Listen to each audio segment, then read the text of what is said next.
Assalamualaikum warahmatullahi wabarakatuh.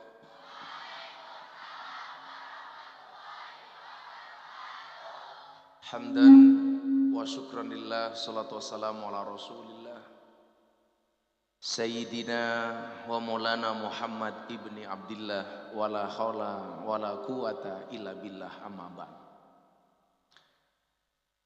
Yang saya hormati Bapak Kepala Sekolah serta anak-anak sekalian, siswa dan siswi SMAN 1 Kandang Serang yang berbahagia. Tuku bawang bakule perawan, perawane ayu bokonge lemu. Hai anak-anak SMAN Kandang Serang yang cantik dan tampan, izinkan Gus Miftah mengucapkan I love you.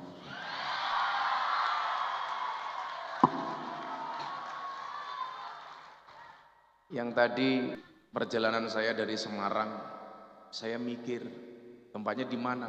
Di Pekalongan. Saya pikir Pekalongan ya dekat-dekatnya Habib Lutfi, dekat alun-alun. Ternyata subhanallah Pekalongan lantai 7. Oh enggak sampai-sampai. Ini masih Indonesia apa enggak? Tapi apapun itu kita syukuri biqauli alhamdulillah. Saya kemudian membayangkan bagaimana dulu para pahlawan saat sebelum kemerdekaan. Tentunya medan yang dijelajahi, arena pertempuran, medan peperangan jauh lebih dahsyat, jauh lebih besar dibandingkan apa yang kita hadapi hari ini. Maka tantangannya kemudian adalah bagaimana kita hari ini di usia 78 tahun kemerdekaan Republik Indonesia mampu mengisinya dengan satu hal yang membanggakan bagi para pendahulu bangsa. Sehingga 78 tahun Indonesia merdeka, kita bisa melihat bagaimana kemudian bangsa ini mengalami kemajuan yang luar biasa. Adik-adik yang ada di sini nggak usah insecure. Tahu insecure, Pak? Biasanya lah orang tua orang ngerti biasanya. Ya, kalau adik-adik ini kan Gen Z, di atasnya dikit milenial. Nah, kalau Pak Bambang ini kolonial. Bagaimana tantangan kita ke depan itu jauh lebih besar dibandingkan tantangan dulu zamannya Pak Bambang dan bapak-bapak, ibu-ibu yang ada di sana. Waktu bergerak begitu cepat. Tantangan zaman semakin besar. Dulu ibu-ibu kalau mau belanja harus ke pasar, harus ke mall, harus ke supermarket. Sekarang kita belanja tidak harus ke pasar. Istri saya itu tidak pernah ke mall, tapi tiap hari paketannya datang. Tiap hari Shopee datang.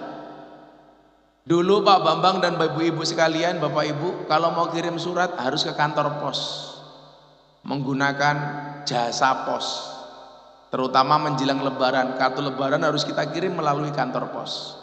Sekarang tidak perlu ke kantor pos, cukup menggunakan HP masing-masing. Dulu kalau kirim uang harus ke bank, sekarang cukup melalui transfer M-Banking. Dulu kalau mau baca berita bapak ibu adik-adik itu harus nunggu koran yang terbit besok pagi. Sekarang setiap menit informasi bisa kita update melalui teknologi detik.com. Bisa kita lihat tadi malam Indonesia mengalahkan Thailand. Beritanya kalau dulu harus nunggu besok baru muncul berita. Sekarang pertandingan selesai jam 10, setengah 11 sudah ada di TikTok. Pak Bambang punya TikTok? Jangan Pak, sudah tua nggak pantas Pak. Masa Pak Bambang punya TikTok nanti ngajak siswa goyang pargoy, kan nggak pantas.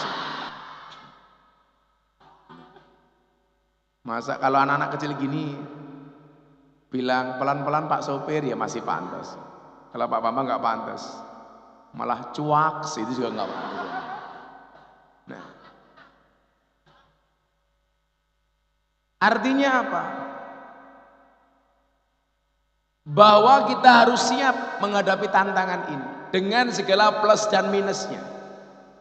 Dulu zaman saya itu Bu, kalau mau main tembak-tembakan cukup cari pelepah pisang, kemudian dirangkai seperti tembak-tembakan yang bunyi bukan tembaknya tapi mulutnya. Dor. Kalau mau main mobil-mobilan, dulu cari kurit jeruk Bali. Kemudian bannya cukup dari bekas sandal swallow. Ditarik, dikasih bunyi-bunyian, etek, anak sudah senang betul Bu. Sekarang sudah lain. FF.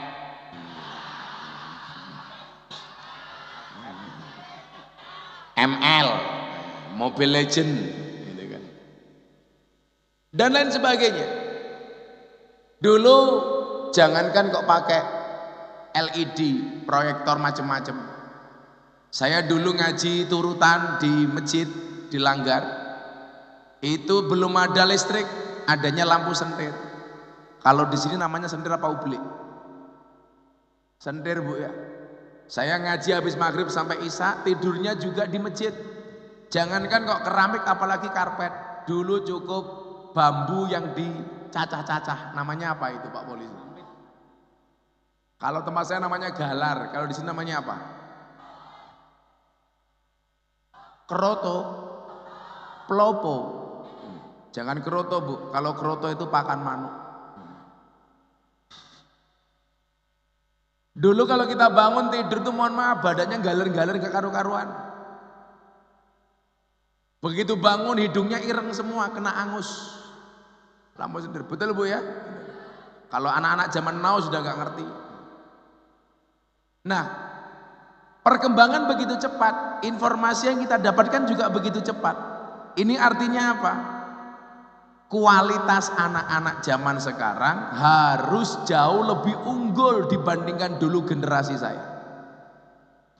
Sementara di satu sisi kalau kita lihat dari sisi agama, keberkahan itu semakin hilang. Dulu kalau bapak saya itu berangkat selamatan, genduri, itu bapak saya kiai desa, mimpin selamatan orang 200, ayam ingkungnya cuma 1. Dibagi orang 200, ayamnya cuma sak suwir. Makan nasi berkatnya pakai daun jati, segone sak tekro, lawis rondeng kulupan, ayamnya cuma 1 suwir. Kemudian apa? 1 telur dibagi 8 sampai 10 potong. Ketoke pitike mangan silet. Gitu. Ndoke remuk. Begitu dibawa pulang dimakan anak 5, enak Pak. Sekarang ibu-ibu habis nyumbang dapat kiriman ayam, bahkan mungkin ayam utuh 1 ekor, sama anak nggak dimakan Bu. Betul Bu? Bu mau makan lauknya apa? Itu ono berkat ayam, nggak dilihat Bu. Kenapa? Karena nggak berkah. Pertanyaannya kenapa nggak berkah? Karena ibu-ibu sendiri kalau nyumbang nggak pernah ikhlas. Buktinya apa? Kalau nyumbang pasti ngarep-ngarep dikembalikan, betul Bu? Enak Pak, nggak asik. Nah, kemampuan inilah yang kemudian kita perlu persiapkan menjelang Golden Age Indonesia emas di tahun 2045. Pak Jokowi berulang kali menyampaikan bahwa Indonesia akan menghadapi apa yang disebut dengan Golden Age Indonesia emas, diperkirakan 10 sampai 15 tahun ke depan. Tantangannya adalah tahun 2040 Indonesia akan mengalami bonus demografi. Apa itu bonus demografi? Penambahan jumlah penduduk yang sangat signifikan. Diperkirakan tahun 2040 jumlah penduduk Indonesia mencapai 300 juta lebih. Artinya tantangannya adalah peluang kerja semakin kecil. Kenapa? Karena pesaingnya semakin banyak. Sekarang saja belum terlalu banyak, guru saja nasibnya masih banyak yang gantung, sertifikasinya nggak turun-turun. Betul? Belum semuanya jadi pegawai negeri diangkat, padahal belum terlalu banyak karena bonus demografi. Itu tandanya bahwa anak-anak kita itu jauh harus lebih pintar. Untungnya Anda mau kerso rawuh. Keberhasilan mereka itu tidak hanya ditentukan oleh Pak Bambang dan kawan-kawan, tapi juga support sistem dari orang tua. Bu, saya mau tanya, kenapa anak-anak kita itu kalau duduk di rumah dengan orang tuanya 1 jam nggak betah, tapi kalau ngumpul di warung atau di warung kopi itu berjam-jam sama temannya betah? Betul, Bu? Gus, kalau di rumah kan nggak boleh main HP. Siapa bilang main HP? Wong bapak ibunya juga main HP. Wong bapak ibunya di kamar, bapaknya pegang HP, ibunya pegang HP. Bapaknya WA siapa, ibunya WA siapa. Nah, itu kalau orang tua di Jogja. Kalau di Kandang Serang insya Allah lebih parah. Suaminya lihat apa, istrinya lihat apa. Anak boleh kok main HP di rumah. Tapi kenapa dia tidak betah di rumah? Jawabannya ternyata satu. Kan begini Pak, bedanya orang-orang tua kayak Pak Bambang sama anak-anak ini satu. Kalau anak-anak itu cepat move on. Kenapa? Karena yang dipikirkan masa depan. Kalau orang-orang generasi tua itu nggak cepat move on, jadi yang dibicarakan masa lalu. Makanya kesalahan orang tua itu di mana? Kumpul sama anak, setiap kali ngumpul nasihatnya ya itu saja. Dulu nasihat yang dia dapatkan dari bapak ibunya dinasihatkan kepada anak-anaknya. Sehingga apa? Zamannya sudah tidak nyambung. Dulu Pak Bambang dikasih nasihat sama mbahnya, sama Pak Bambang disimpan, dinasihatkan kepada anaknya. Akhirnya apa yang terjadi? Ini sudah gak nyambung. Orang tua itu gagal move on, sementara anak itu berpikir masa depan. Kalian tahu kenapa move on itu berat? Move on itu berat kenapa? Karena dari SD sampai perguruan tinggi yang dipelajari hanya menghafal dan mengingat, bukan melupakan. Wah.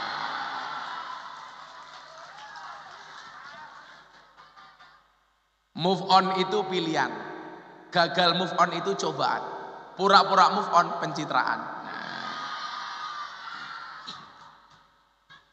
Bu, kalau anak-anak kita ini Bu yang dipikir besok bagaimana? Sementara kita yang dipikir selalu saja landasan masa lalu. Maka apa bedanya Pak Polisi, Pak Tentara, Bapak Ibu yang ada di sana dengan anak sekarang? Kalau orang dulu punya slogan begini, punya pepatah begini, mangan ramangan sing penting kumpul. Kalau sekarang enggak Bu, kumpul ra kumpul sing penting mangan. Kalau orang dulu lebih mendahulukan kumpulnya daripada makannya. Kalau sekarang ora kumpul ra apa-apa sing penting iso mangan. Makanya kekerabatan anak sekarang dengan dulu itu beda. Dulu itu dengan anak jauh, saudara jauh itu masih kenal. Sekarang kadang-kadang dengan ponakannya, dengan misanannya udah nggak kenal Pak. Kenapa? Karena lebih mendahulukan mangan dibandingkan kumpul. Kalau orang dulu mendahulukan kumpul dibandingkan mangan. Nah, artinya maksud saya adalah bahwa pendidikan itu terus berkembang. Yang dituntut berubah tidak hanya murid, tapi juga guru. Banyak orang tua itu yang emosi mendapatkan pertanyaan dari anak, kenapa? Karena orang tua kurang ilmu. Ditakoni karo anaknya resen jawab, akhirnya emosi. Betul Bu? Ya kita harus jujur mengakui sebagai orang tua. Contoh, kadang-kadang pertanyaan anak itu di luar nurul. Saya sampai gak habis fikri saya. Saya dulu nonton TV sama anak saya ada iklan rokok Pak. Rokok zaman dulu itu. Anak saya usia 5 tahun waktu itu. Ada iklan rokok, peringatan pemerintah, rokok itu menyebabkan kanker, gangguan jantung, janin, dan impotensi. Anak saya umur 5 tahun tanya apa? Bah, impotensi itu artinya apa? Mudarah, ayo. Bocah 5 tahun takon impotensi itu apa? Saya diem aja. Anak saya ngomong, tanya lagi, bah, impotensi itu apa? Saya diem. Akhirnya anak saya bilang, kiai viral raison jawab. Kurang ajar ya aku. Kamu tanya apa nak? Impotensi itu apa bah? Akhirnya saya jawab, Dek, impotensi itu artinya lemes-lemes. Besoknya ada tamu dari UGM mau ngundang saya ngaji. Mengucapkan salam, yang buka pintu anak saya umur 5 tahun. Assalamualaikum, waalaikumsalam. Nyari siapa om? Saya sedang di atas nonton TV layah-layah Pak. Anak saya di bawah, buka pintu. Nyari siapa om? Nyari abahmu deh. Abah di mana? Di atas om. Sedang apa? Impotensi. Padahal saya lemes-lemes di atas. Ini sekarang ngeri Pak. Anak saya yang kedua namanya Mufti Nabil Ulayya Meka Maulana Habibur Rahman. Loh, kepanjangan. Daripada Bambang Wirudi.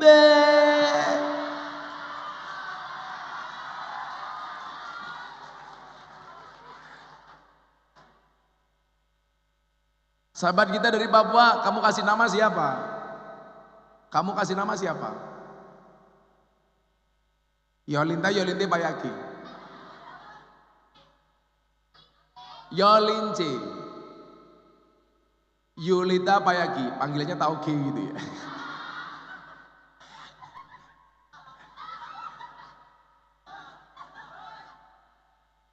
Makan semangka, minumnya susu. Papua, I love you. Nanti malam gak bisa tidur dia.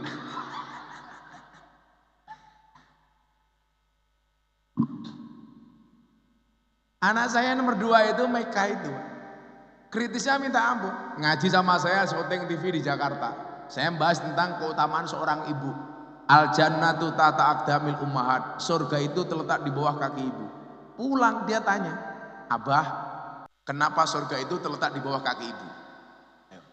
Ini kan kalau dijelaskan panjang.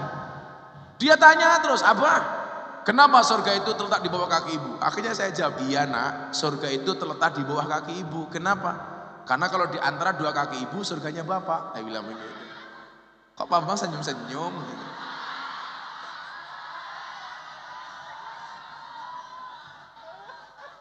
Anak saya masih jawab, iya bah, pantas kemarin ibu jalannya pelan-pelan. Emangnya kenapa nak? Takut surganya rusak lah gimana? Lah kayak ibu-ibu kayak bahaya, surganya meletek-meletek.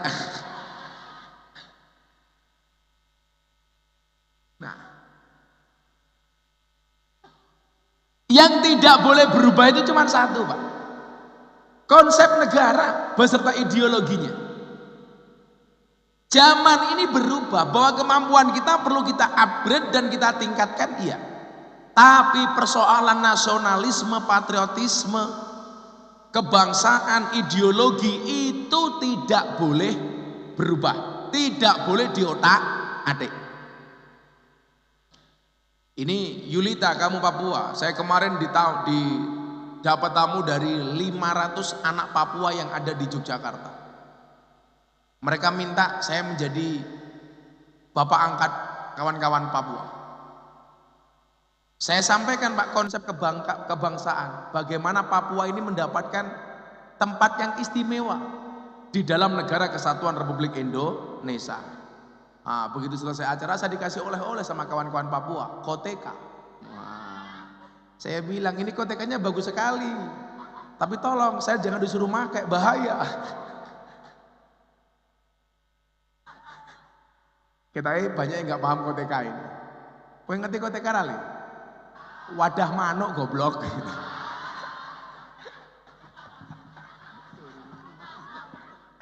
Kurungan manuk. Kebayang nggak kalau banser di Pekalongan itu kan, tugas pakai koteka.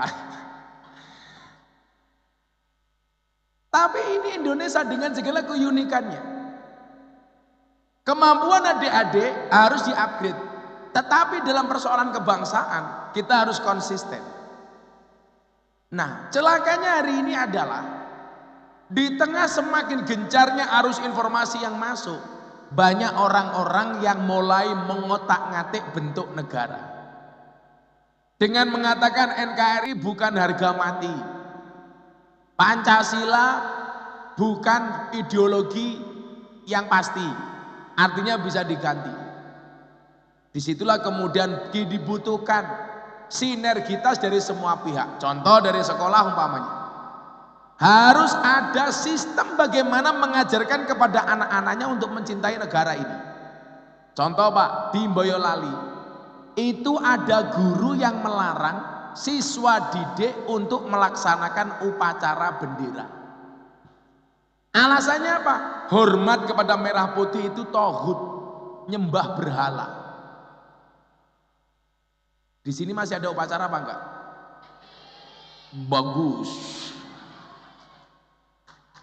Tepuk tangan untuk SMA Negeri 1 Kandang Serang. Kalau dikasih uang untuk beli apa? Pakai mie. Oh iya, buat beli beras. Oh, beli beras. Beras sekilo berapa? Sekilo 11.000. Ya berarti 10.000 tuh murah. Sama lauk. Oh, lauk-lauknya apa? Ya tahu tempe ayam. Aku tuh wong tua kemayu nih kayak ini gitu. Aku mulai so meteng di aku. Enggak. Cucu-cucunya ada 4. Oh, cucunya ada 4. Sutria. Ada gajah minumnya susu. Sutria ababe mambu. Udah. Satu lagi nasional. Terserah. 17 Agustus. Apa selawatan, coba selawatan. Oh, selawatan. Ya. Salatullah salamullah ala toha rasulillah. Salatullah salamullah ala yasin habibillah. Udah Pak. Kandang Serang Grawuan Gus Miftah Bambang Wirudi lumayan gagah. Oke. Ono gajah adus ning balik najan gagah manuhe.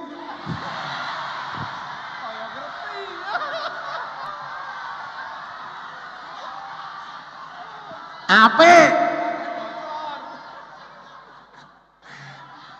Matur nuwun nggih Bu Supia, Sutria. Nggih, matur nuwun.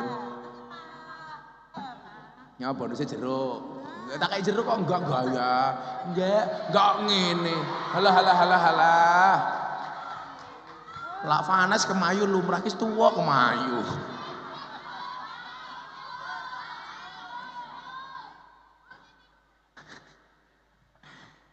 Nah, lanjut. Kita punya waktu insya Allah sampai jam 12 malam. Modar. Hah? Pojok jauh? Pojong jauh? Bojong jauh. Apa itu? Kembalinya ke Bojong. Oh, kembalinya ke Bojong jauh. Aku mau kembali ke Papua. Mau nemui bapaknya Yolita. Mau tak lamarkan untuk ketua OSIS. Iya. Siapa ketua OSISnya? Oh, malah paham. Aku mau ke Yolita. Mau melamarkan dia untuk kamu.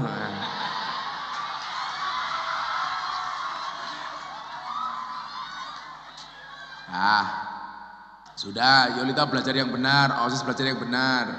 Ya, betul? Gak usah mikir pacaran. Akan datang satu saat, kamu akan dipertemukan dengan orang yang tepat, yang kedatangannya untuk menetap bukan karena nafsu sesaat.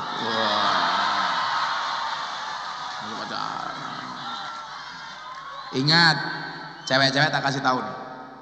Cowok yang menangis karenamu, mungkin benar dia tulus mencintaimu. Tapi ingat, cowok yang menangis karena dosa, dia adalah imam terbaik untukmu. Cuaks.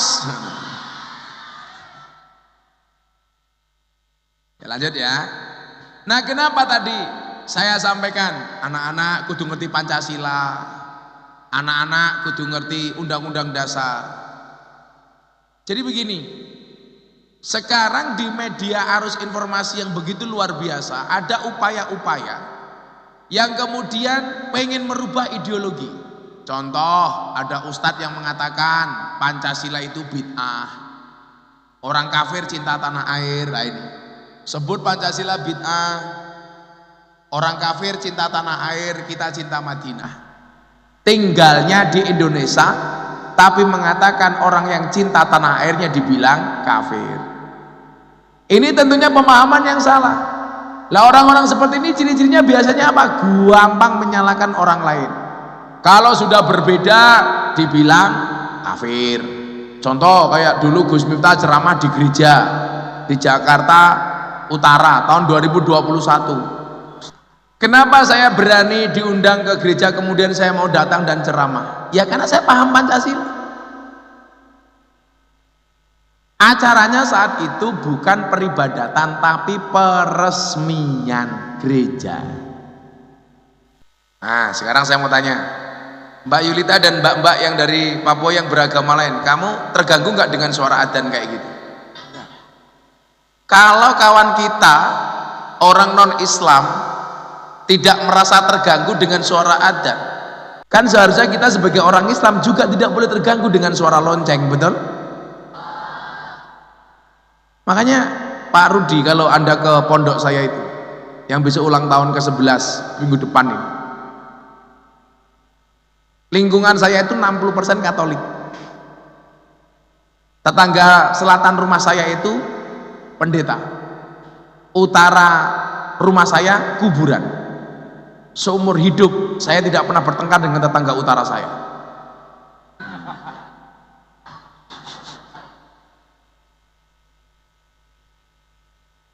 Saya kalau bikin acara Bu seminggu ulang tahun pondok, tanggal 31 besok saya campur sari sama Cak Percil. Tanggal satunya saya reokan, malamnya festival hadroh. Wah ini Buyon Maton Cak Percil. Malam minggunya mujahadah, ada Wirda Mansur, Mas Gibran wali kota Solo, Pak Erick Thohir. Yang jadi host siapa? Teman saya Kristen, Marcel Widianto, stand up komedian. Ayo, ya Mas saya kritik. Ada Riok Ponorogo, Jalan Sehat, ada Triswaka Nabila, ada Hello Band. Puncaknya orasi dan konser kebangsaan, ada Denny Caknan, Bian Gindas, Woro Widowati, Pak Prabowo. Ini panitianya siapa aja Pak? Muda-mudi Katolik. Padahal yang menyelenggarakan pondok pesantren. Ini kan keren Bu. Malam minggunya pengajian, saya kasih hadiah umroh, 11 tiket umroh gratis. Ibu-ibu mau berangkat ke sana, ayo. Siapa tahu ibu-ibu dapat. Apa? Sherlock. Kok apa awakmu kira iso buka ning Google goblok gitu. Saya itu kalau bikin acara konco-konco banser itu sama muda-mudi Katolik jadi satu, kan keren. Yang bantu parkir, bantu masak istri saya dan lain sebagainya. Nah, era informasi sekarang ini memungkinkan banyak orang yang terpapar dengan paham radikalisme. Makanya kenapa saya bela-belain saya berani ceramah di gereja Bu.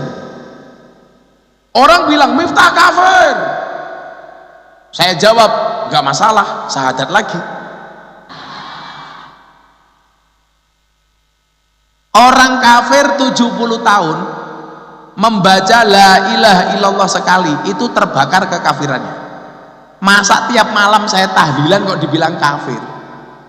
Berarti dolanmu kurang ado, turumu kurang bengi, koncomu kurang oke, kopine kurang kental. Rono kopine kok? Enggak. Saya pas puasa. Enggak, saya pas puasa Bu, santai saja. Saya itu kenapa badan saya bagus Pak? Karena saya rajin puasa. Kalau Pak Bambang ini mau puasa, cepat kurus. Kenapa saya harus puasa? Karena ada penelitian, cowok itu kalau perutnya besar biasanya burungnya kecil Pak.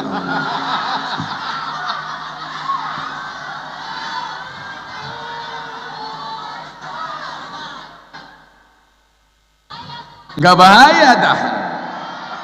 Enggak.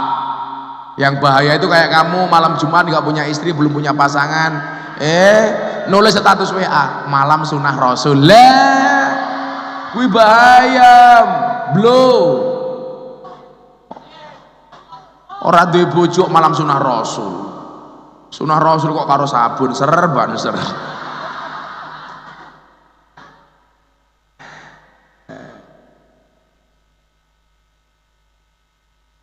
Maka adik-adik akan saya sampaikan beberapa ciri orang yang berpaham radikal, sehingga besok kalau kamu kuliah ke kota di perguruan tinggi, kamu tidak gampang terpapar dengan paham-paham itu, dengan orang-orang yang mencoba mengajarkan paham-paham radikalisme. Makanya saya tadi ceramah ke gereja, terus saya diundang pengajian di mana? Saya diundang Pak untuk memberikan ceramah oleh wali kota Los Angeles, Amerika Serikat, berbicara radikalisme dan intoleransi. Nah, apa ciri-ciri radikal itu? Yang pertama, di belakang ada ya? Ah, itu tidak menerima khilafiyah. Apa itu? Tidak menerima perbedaan. Ciri umum dari orang berpaham radikal adalah tidak mengakui perbedaan pendapat antar ulama. Mereka hanya mengambil satu pendapat menyalahkan yang lain. Ini ciri-cirinya. Makanya saya itu sering banget dibilang kafir. Saya dulu rame sama satu ustadz soal wayang, karena mengatakan wayang itu haram. Saya membela wayang. Nah, saya dibilang, wah Miftah kafir, goblok, wis ora apa-apa lah. Kok bilang Miftah goblok, ora apa-apa, gobloknya payu, gue pinter ora payu, aku yang ngono ta. Saya itu kalau orang dibully Bu, saya paling nyantai sedunia. Kalau saya itu dibully kayak apapun, saya nggak pernah sakit hati. Kenapa? Karena komentarnya tidak pernah saya baca. Wow. Dan kalau saya membaca komentar itu seperti pohon, punya jantung tapi nggak punya hati. Nggak usah dimasukkan ke dalam hati. Orang kayak ibu-ibu kandang serang, apa-apa curhat ning medsos. Bojone ra mulai jam 10 bengi curhat. Aku kedinginan nih. Iya. Dibaca sama Pak Bambang, tak kancani po. Iya.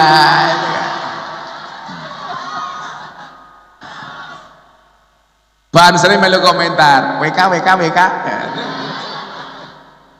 Yulita ikut komentar, cemungut. Santai saja Bu. Ya, saya cerita Bu. Facebook itu kan rata-rata ibu-ibu rumah tangga ya, Facebook. Saya punya jamaah kayak Bu Surtiah tadi itu usia 60 tahun janda. Nulis status ning Facebook jam 11 malam. Ada nggak yang mau jadi imamku? Ya Allah. Umur 60 tahun. Ada nggak yang mau jadi imamku? Langsung saya komentari, ada Mbah. Siapa Gus? Israel. Aku yang nonton.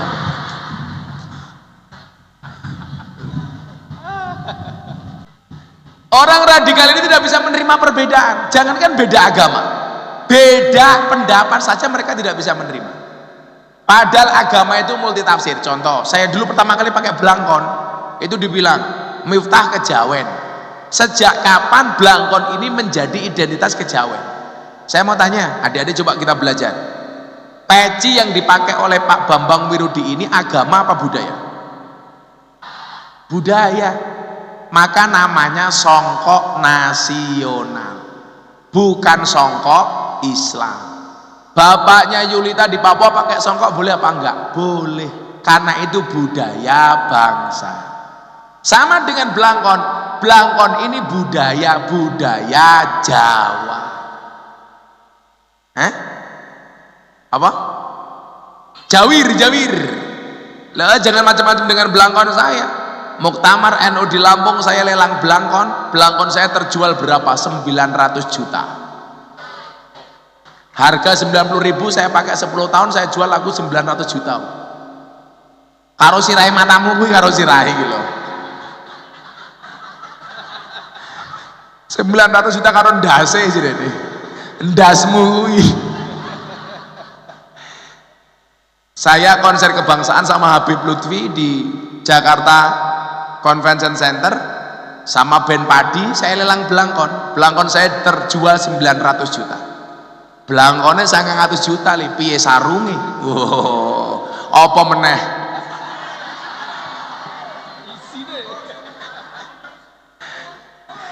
Semua cabang iki blangkonnya 900 juta sak ndase. Ini budaya. Coba lagi. Adik-adik, Anda pakai jilbab tertutup. Perintah menutup aurat itu budaya apa agama? Agama. Cara menutup aurat itu budaya apa agama? Budaya. Orang Arab diperintah, "Hei orang Arab, tutup auratmu." Bagaimana cara orang Arab menutup aurat? Mereka menggunakan jubah. Pertanyaan saya, apakah bapak-bapak kandang serang harus menggunakan jubah? Jawabannya tidak. Macul ning sawah kok nganggo jubah, iso kepacul manuke. Gaweane golek degan menek wit kelapa kok nganggo jubah, bluluke nambah loro.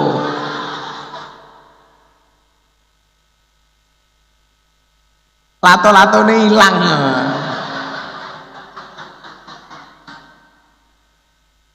Gaweane ngeduk pasir ning kali kok nganggo jubah, ya iso little body. Apa kuwi? Silite gatel kelebon wedi. Makanya begitu masuk Indonesia boleh pakai celana kayak Pak Bambang, boleh pakai sarung kayak bapak ini. Ini jelas sarungnya gajah duduk. Dibuka sarungnya muncul belalainya. Iya.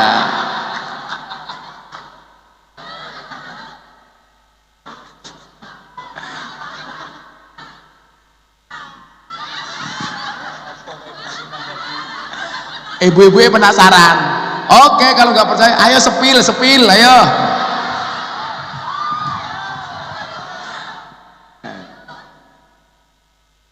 Apa? Love you. Di review. Ayo buka sarung yo. Live streaming. Boleh pakai jin, setan, demit, iblis, boleh. Atau boleh seperti yang saya pakai ini juga boleh. Ini namanya apa?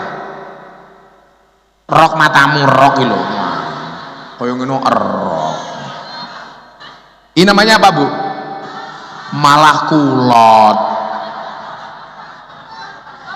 Ini namanya tokrung, katok sarung. Dari depan kayak kok kotor iki. Oh, tidak iki mau.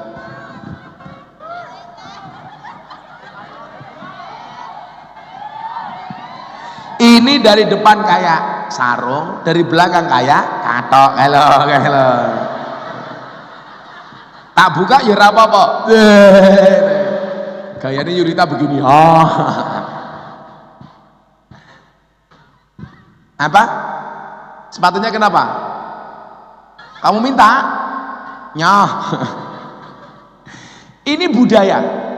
Boleh pakai kaos, boleh pakai baju. Ini jenisnya model baju apa, Pak? Basecamp. Hah? Model Mbak Sofi Sudirman. Oh. Mbak Sofi ya punya kumis ya kayak Pak Mbak Sofi lah. Kalau adik-adik besok punya suami berkumis, pertahankan. Fik dia lele bukan buaya. Iya.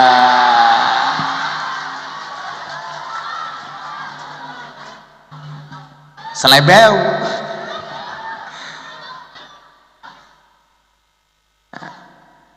Sehingga ya orang Islam itu ya boleh pakai peci, boleh pakai belangkon, boleh pakai batik, boleh pakai baju koko, boleh.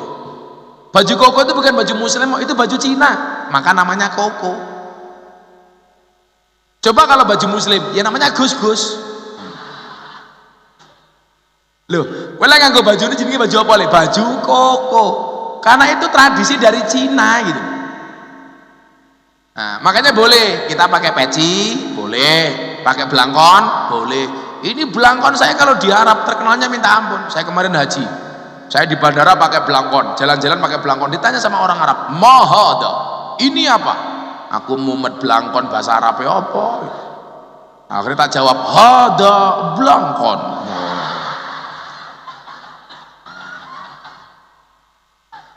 Ditanya lagi, mau belangkon? Belangkon itu apa? Tak jawab, ina urok si wadai endas. Akhirnya belangkon saya diminta ta'al istalif, saya pinjam belangkonnya, tak kasih, diombang-ambung. Ya kecut kok goblok aku ora tau ngambung aku. Akhirnya yang ditanyakan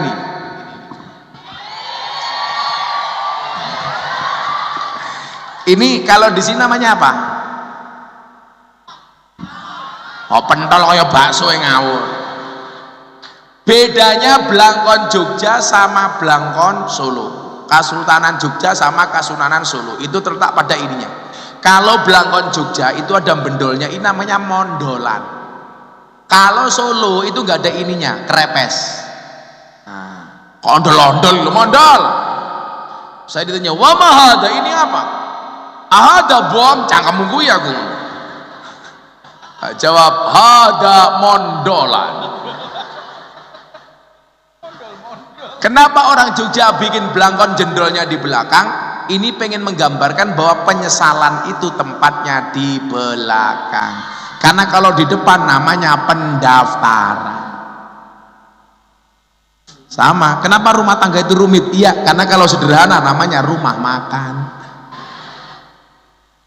Makanya ibu-ibu kalau suaminya ngajak susah terus, kamu bilang sama suamimu, Mas, ini sebenarnya rumah tangga apa rumah duka? Oh, no, Bu. Bojo disenengke, Pak.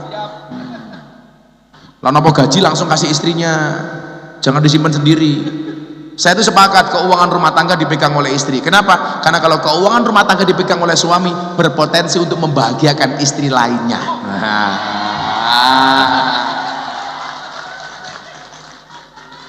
Setuju Bu, Ibu? Kamu yang merasa cowok wajahnya jelek, santai aja, Li.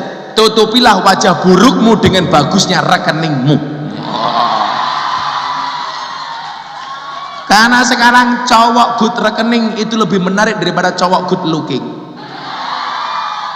Berangkat dari suami yang good rekening akan menjadikan wajah istrinya glowing, dan berangkat dari wajah istri yang glowing ada suami yang golong komeng.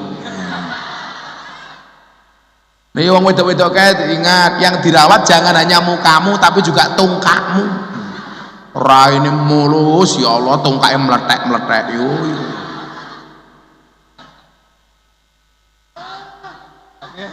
Yang kedua, ciri orang radikal. Wah, ampune gorengan enak banget nih.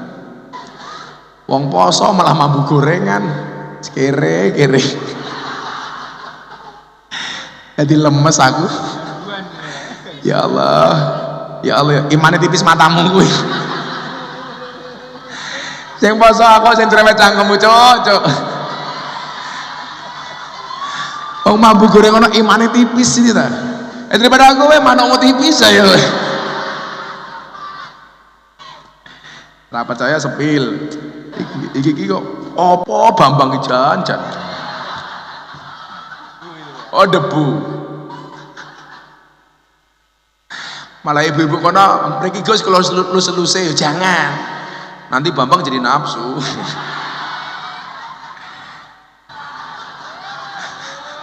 Kita doakan Pak Bambang panjang umur. Jadi orang sedunia mati, Pak Bambang hidup sendiri ya. Kata Pak Bambang kesepian dong. Ya nanti kalau Pak Bambang kesepian ditemani sama Sutria.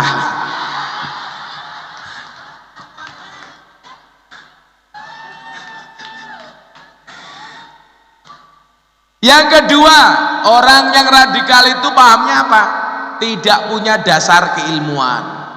Bisa berdalih dengan memanfaatkan petikan ayat atau potongan hadis yang diputar balikkan maknanya dan dipelintir sekenanya. Contoh, saya dulu itu ini Pak, ada yang nge-tag saya di akun Instagram, apa, awas hati-hati lagu musyrik.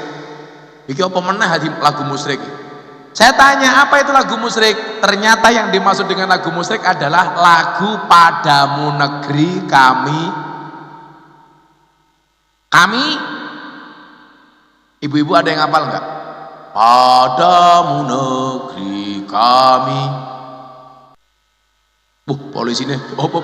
Ana polisi lowomu ya Allah iki lho. Ih, Taifur jenenge. Watangmu por. Ada yang hafal enggak? Ada yang bisa ngiringi begini?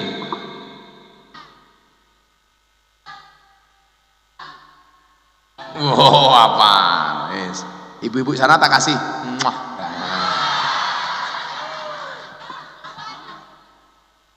Orang ajar, lah uangnya mana? Makanya ada yang belajar supaya punya dasar keilmuan yang jelas.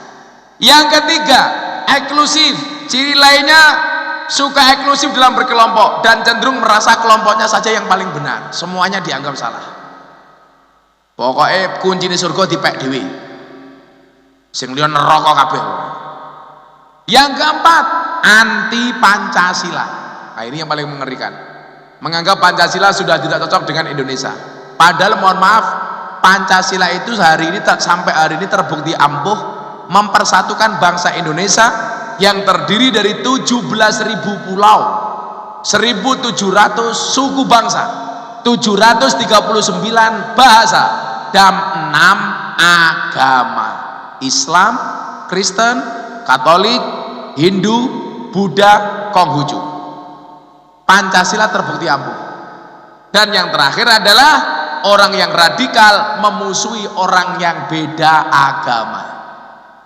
Tapi saya melihat di sini Mbak Yunita bisa diterima dengan baik di lingkungan ini, berarti tanda-tanda sekolah ini sehat, tidak ada paham radikalisme.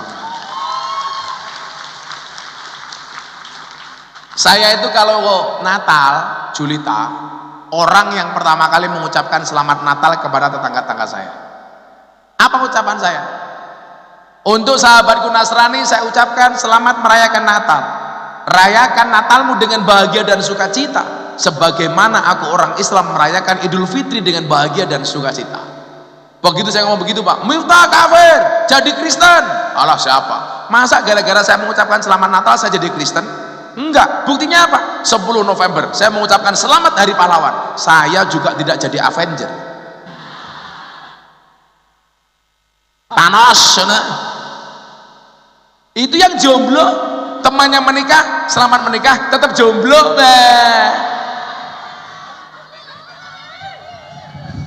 Selamat Hari Ibu, Pak Bambang mengucapkan selamat Hari Ibu, nggak jadi banci. Kok gampang banget dulu maksud saya. Saya kemarin selamat Hari Polisi, HUT Bayangkara, saya mengucapkan di Bayangkara juga tidak jadi polisi. Cobalah teman-teman pengen jadi polisi, tentara, tidak hanya pinter, fisikmu harus bagus. Kemarin tetangga saya marah, anaknya daftar angkatan laut nggak diterima gara-gara nggak bisa renang. Langsung dia protes sama panitia. Itu tetangga saya daftar angkatan udara nggak bisa terbang, diterima.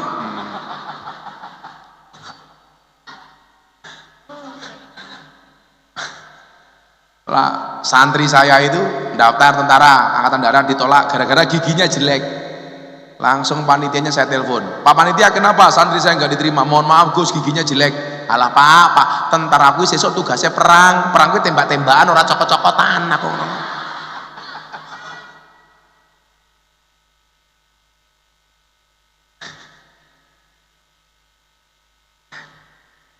Bila kamu sih merongos-merongos, mulai dirawat giginya. Tapi nggak usah pakai kawat gigi, bendrat. Bojoku mau pakai kawat gigi, bah boleh nggak saya pakai kawat gigi? Nggak boleh aku. Kenapa? Kalau kamu pakai kawat gigi tak cipok, nyantol cangkemmu.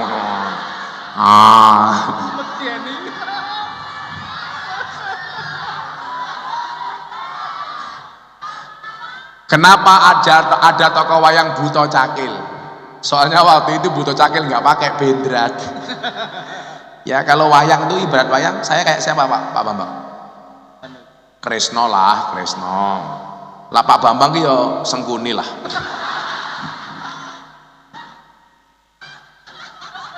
Ya jangan Sengkuni, kasihan lah. Hanoman. Adik-adik, beda agama itu bukan musuh, setuju? Orang Kristen silakan ke gereja. Kenapa? Karena gereja itu fasilitas untuk menjadi orang Kristen yang baik. Orang Islam silakan berangkat ke masjid, karena masjid itu fasilitas untuk menjadi orang Islam yang baik. Kalau orang Islamnya baik, orang Kristennya aman. Kalau orang Kristennya baik, orang Islamnya aman. Kalau orang Kristennya baik, Islamnya baik, Hindunya baik, Konghucunya baik, Buddha Hindunya baik, maka Indonesia aman. Ingat, beda agama bukan musuh, tapi partner dalam kebaikan. Tepuk tangan untuk Pancasila. Nah, 5 itu. Mas Agus, sudah, sekarang tanya jawab. Ya, satu cewek, satu cowok dulu. Ayo. Satu cewek, angkat tangan dulu. Satu cowok. Satu mbaknya. Cowok, angkat tangan satu. Oh ya, monggo langsung maju Mbak. Iya. Ya, ayo. Oke, baik. Assalamualaikum warahmatullahi wabarakatuh. Waalaikumsalam. Baik, begini Bapak. Namamu siapa? Perkenalkan, nama saya Ahmad Rizky Mujahidin dari SMA Negeri 1 Kandang Serang. Kandang Nah. Serang. Saya ada pertanyaan Pak. Kamu kelas berapa? Saya kelas 12 IPS 2 Pak. Cita-citamu pengen jadi apa? Young planner, pengusaha muda. Betul. Cah ini keren loh, semuanya pengen jadi pengusaha loh. Ya. Begini, Bu. Kamu asli mana? Alon-alon tuh sabar. Kesusu. Oke, saya dari Tajur Bapak. Tajir tuh mana? Semedo. Semedo. Betul. Dari Tajir, ngomongnya Tajir gagah. Dari Tajir Bapak, dari mana? Semeda. Semedo. Itu Semedo. Semedo gimana Bapak? Semedo ya, udah. Besok pengen kuliah di mana? Kuliah yang nyari saya, instansi yang nyari saya, bukan saya nyari kuliah. Wow. Boleh sih PD. Ya. Patang dedet. Apa Semedo? Kok Semedo? Saya jadi Ahmad Bapak. Ahmad siapa tadi namanya? Ahmad Rizky Mujahidin. Mujahid ini. Apa Mat? Pertanyaannya Mat. Ya, begini Bapak. Bagaimana peran pendidikan di Indonesia dalam mencegah terjadinya aksi radikalisme Bapak? Ya, saya itu menyesalkan kurikulum pendidikan di Indonesia, Mat. Dalam bentuk apa? Dulu masa kecil saya sekolah itu diajarkan pendidikan sejarah perjuangan bangsa. Betul Pak ya, sepuh-sepuh itu ya. Sekarang mana ada itu? Dulu zaman ibu-ibu itu masih ada. Kita diminta untuk menghafal nama-nama pahlawan. Wajib dulu. Sekarang enggak. Kita diminta untuk menyanyikan lagu-lagu nasional. Dan kurikulum pendidikan itu mendukung Pak. Dari SMP masuk SMA diajari penataran P4. Betul? Dari aliyah SMA ke perguruan tinggi penataran P4. Sekarang nggak ada lagi gitu. Contoh begini yang kecil-kecil deh, soal menghafal nama pahlawan. Pak Kepala Sekolah, kelas-kelas kita, ruang-ruang space kosong kita, mbok diisi gambar-gambar pahlawan. Di situ kasih Jenderal Sudirman. Artinya apa? Yang saya lakukan ini hanya sebagian kecil untuk menumbuhkan wawasan kebangsaan. Saya protes sama Kementerian Pendidikan. Contoh, dulu nama Mbah Hasyim As'ari itu dihapus dari kurikulum, dari Kamus Besar Bahasa Indonesia. Padahal Mbah Hasyim itu siapa? Pahlawan nasional. Dia ketua pendiri Nahdlatul Ulama. Ini dihapus di saat negara krisis terhadap wawasan kebangsaan. Menipisnya nilai-nilai nasionalisme, justru ada upaya-upaya mendowngrade pendidikan kebangsaan kepada siswa didik. Maka nyuwun sewu, yuk kita mulai dari sekolah kita lah. Space-space yang kosong seperti ini kan keren tuh, dikasih banner gambar pahlawan di Ponorogo. Rada duit jaluk polisi ini kalau masalah kok kok mau kayak ngono Pak Dan Ramil nyumbang beberapa gambar Panglima Jenderal Sudirman di Ponorogo, pasang di kelas-kelas. Setuju apa mboten? Sehingga kita tahu sekarang kita enggak, saya itu sampai menghafal nama pahlawan. Contoh, kamu tahu siapa nama asli di Ponorogo? Nama aslinya adalah Ontowiryo. Nama kompletnya siapa? Kiai Haji Bendoro Raden Mas Abdul Hamid Ontowiryo Mustahar Heru Cokro Senopati ing Ngalogo Sayyidin Panotogomo Amirul Mukminin Khalifatullah Tanah Jawa Pahlawan Gua Selarong Pangeran di Ponorogo. Mbok tentara rapal padahal kodam di Ponorogo gitu. Ayo. Kamu tahu Suwardi Suryoningrat? Siapa itu? Suwardi Suryoningrat itu nama asli Ki Hajar Dewantoro. Kita lupa Pak, kenapa? Ya karena nggak pernah belajar untuk itu, nggak diajari itu. Dulu saya kecil wajib menghafalkan sekian nama pahlawan, sehingga saya tahu siapa itu Cut Nyadin, Cut Mutia. Sekarang nggak tahu, taunya Cut Keke, Cut Tari, Cut Mini, Cut Mariska. Kalau dulu kita diwajibkan untuk menyanyikan lagu-lagu kebangsaan, sekarang nggak tahu, ngertinya nemen, rungkat. Ya Bu ya, stasiun balapan, ning stasiun balapan, kota Solo sing dadi kenangan, kowe koyo asu, ngono kae. Nggak ngerti sudah dengan lagu-lagu kebangsaan nasional kita Pak. Kalau dulu wajib Pak Bambang ya, sekarang udah nggak ada. Maka ini kamu di sekolah sebagai ketua OSIS menginisiasi itu. Yuk, bagaimana menumbuhkan wawasan kebangsaan, rasa nasionalisme di kalangan teman-teman kamu OSIS. Gak harus nunggu dari Pak Kepala Sekolah. Apa yang bisa membangkitkan jiwa-jiwa patriotisme itu bisa kamu lakukan. Baik, siap Bapak. Terima kasih atas jawabannya. Silakan beri tepuk tangan ke beliau. Ya, ayo kedua, baik. Assalamualaikum warahmatullahi wabarakatuh. Kamu merongos ya? Dalem. Kamu merongos? Mboten, Pak. Oh, mboten, Pak. Itu kenapa kok ijo-ijo gitu? Ini obat jerawat, Pak. Oh, obat jerawat. Tak pikir apa mau tak lapkan gitu. Wonten Bapak kula, Pak. Bapak endi? Niku. Oh, kuwi bapake to. Nah, saya tak garapi manuke gajah mau to. Kuwi bapakmu to, Nduk. Ya Allah. Kesini dia kenapa? Ngawal kamu apa pengen lihat saya bapak kamu itu? Pengen lihat Pak Gus Miftah. Oh, atau pengen menjodohkan kamu sama saya? Iya. Codot. Namanya siapa, Nduk? Nama saya Mariza Sofra Uada dari Siapa? Mariza Sofra Uada. Sofra Uada. Jenenge apik men, bapakmu jenenge sapa? Pak Murtado. Halah. Murtado anak jenenge dawa mendodo. Pak Murtado. Pak Kiai toh. Ampun Pak Kiai, ampun. Pak Mbah Mudin. Kamu kelas berapa, Pak Murtado? Kok Pak Murtado? Ada. 11 IPA 1. Panggilannya apa? Ada. Dinda. Dinda. Iya. Ada yang kamu tanyakan sama Kanda?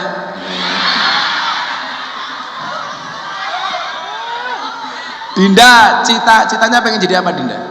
Sama youngpreneur. Youngpreneur kabeh. Kan keren loh, Pak. Sekali-kali diundangkan pengusaha muda ke sini. Bawa kerennya Atta Halilintar. Ya kalau pas sama saya bisa, lah Pak Bambang ya jelas gak ada anggaran lah.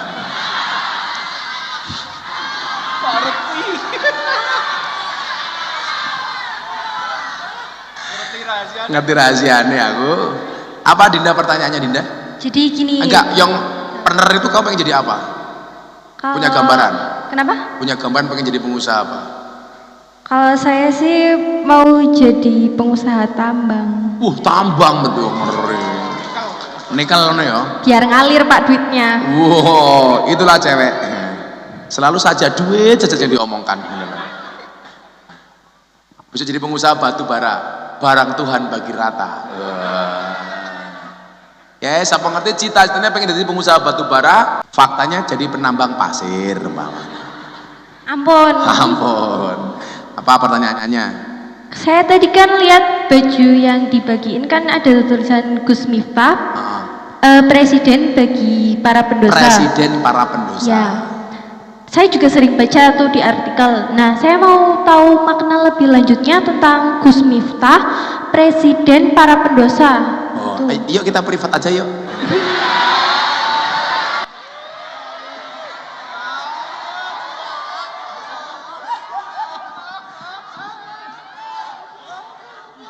Supaya lebih intens. Tapi kamu jangan ngomong sama Pak Murtado. Nanti aku ketahuan.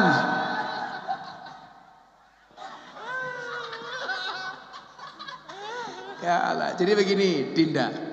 Kanda mau kasih tahu ya. Kanda Bambang, orang pantas Kanda Bambang orang. Kolonial.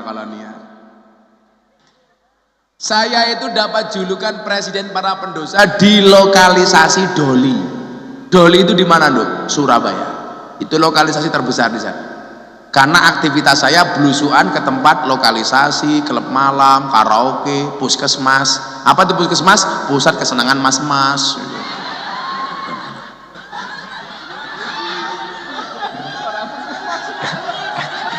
Puskesmas. Mbak-mbak pemandu karaoke itu kan pekerjaannya cuma satu ternyata, mewarnai kehidupan rumah tangga orang lain. Iya. Ujung-ujungnya karaoke, katorok dibuka, oke.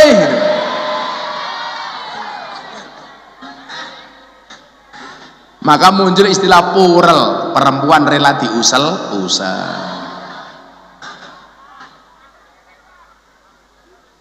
Nah, saya itu perhatian saya terhadap anak-anak seperti itu tinggi. Saya masuk lokalisasi dari tahun 2000, saya pengajian di klub malam dari tahun 2008, dan saya memberikan motivasi kepada mereka. Contoh, saya bilang sama mereka, surga dan neraka itu sama-sama diciptakan oleh Allah untuk ahli maksiat. Surga Allah ciptakan untuk ahli maksiat yang mau bertobat, sementara neraka Allah ciptakan untuk ahli maksiat yang tidak mau bertobat. Maka kalau kamu lihat di bokong-bokong truk itu, kebetulan Gus Miftah itu dinobatkan sebagai selebritis yang paling banyak wajahnya dilukis di bokong truk. Nah, kayak gini lah, gini model-model gini. Ini saya ada ratusan truk, itu bokongnya digambar wajah saya. Nah, saya nyari gambarnya Pak Murtado, mana mobil sedot WC barang nih loh, lah orang ajar lah, ayo. Aku kayak gini, ini banyak banget. Nah, di situ banyak quote-quote saya. Contoh, saya bilang jangan pernah menghina pendosa seolah-olah kamu tidak pernah berbuat dosa. Orang baik dan orang buruk itu bedanya tipis. Orang baik pernah berbuat buruk, orang buruk pernah berbuat baik. Orang baik punya masa lalu, orang jelek pasti punya masa depan. Itulah alasan kenapa kaca mobil bagian depan jauh lebih besar dibandingkan kaca spion. Kenapa? Karena masa depan kita jauh lebih besar dibandingkan masa lalu kita. Wah. Lah, gara-gara itu orang nyebut saya presiden para pendosa. Termasuk mbak-mbak pemandu karaoke di Banjarmasin, Kalimantan Selatan. Dadanya ditato Gus Miftah. Wow. Cewek seksi, SD, SB, semok depan, semok belakang. Wah, Gus Miftah. Video call sama saya, juragane. Kenapa Nduk, kok kamu tato Gus Miftah? Saya ngefans sama Gus Miftah. Wah. Tapi kan gak harus ditato, kan dulu Gus Miftah pernah bilang seseorang itu besok di hari kiamat akan dikumpulkan bersama orang-orang yang dicintainya. Mungkin kita nggak bisa bersama di dunia Gus, tapi saya yakin kita bisa bersama di akhirat. Tato ini Pak Gus Miftah. Saya bilang, Dek, tato kamu tuh bagus, tapi salahnya satu. Kenapa Gus? Kurang turun dikit. Neng dengkol. Lah karena fokus saya ngurusi anak-anak yang dianggap nakal, itulah kenapa saya dikasih julukan presiden para pendosa. Lebih lanjutnya nanti WA ya. Terima kasih. Orasi. Dah, makasih. Ayo sini. Ayo Mas, siapa mau? Ahmad, nyemat. Mat. Mat.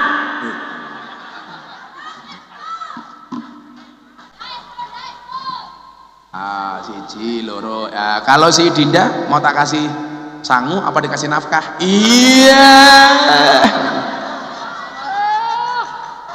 Dah, Mbak Dinda. Ya. Pak Murtado, guyon.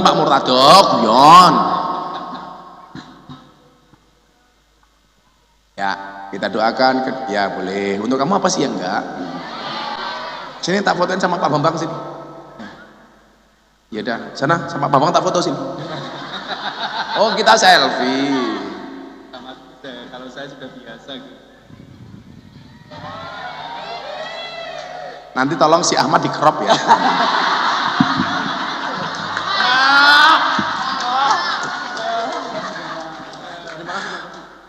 Pak Murtado, aku ikhlas Gus, ikhlas. Dilarang berdua ya ketika saya. Dilarang berdua ya. Nanti kalau kamu berdua yang ketiganya adalah Pak Bambang ya. Setan ring lali. Akhirnya adik-adik sekalian, Pak Bambang dan seluruh Dewan Guru, saya terima kasih atas sambutannya, bahwa yang saya lakukan ini amanah dari Bapak Presiden untuk memberikan wawasan kebangsaan kepada anak-anak siswa didik. Mudah-mudahan anak-anak kita terlindungi dari paham-paham radikalisme dan intoleransi, sehingga kita semuanya bisa memberikan sumbangsi yang luar biasa untuk bangsa Indonesia. Terima kasih. Assalamualaikum warahmatullahi wabarakatuh. Ayo foto.